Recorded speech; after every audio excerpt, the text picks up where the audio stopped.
మంచిగా ఆలోచిస్తే అతిపెద్ద రికార్డులు భారతదేశం, మనం దాన్ని ఇగ్నోర్ చేస్తున్నాం.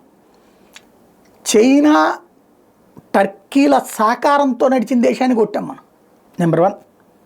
నెంబర్ 2 వచ్చేటప్పటికి అణ్వాయుధ దేశాన్ని వరుసగా 3 సార్లు కొట్టొచ్చిన దేశం మనమే. కార్గిల్ టైంకి కూడా లేనటువంటిది ఇప్పుడు నడుస్తోంది. కార్గిల్ టైంలో అణ్వాయుధాల ప్రాథమిక దశ, ఇప్పుడు అణ్వాయుధాల చేతిలో ఉన్నాయి. సర్జికల్ స్ట్రైక్ 1, 2, ఇప్పుడు వార్ హిట్ 3 సార్లు. అమెరికా వల్ల కూడా కాలేదు. అమెరికా ఇరాక్ మీద దాడి చేసింది, దాని దగ్గర ఏ అణ్వాయుధాలు లేవు. ఆఫ్ఘనిస్తాన్ మీద దాడి చేసింది, ఏ అణ్వాయుధాలు లేవు. హౌతీల మీద దాడి చేస్తే యెమెన్ మీద ఏ అణ్వాయుధాలు లేవు. అణ్వాయుధ దేశంతో యుద్ధం చేయాలి అమెరికా.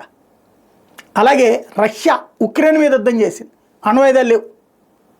అణ్వాయుధాలు ఉన్న దేశంతో అణ్వాయుధం ఉన్నటువంటి మరొక దేశం వార్, అది కూడా 3 సార్లు మోకాళ్ళ మీద కూర్చోబెట్టింది ఒక్క భారతదేశమే.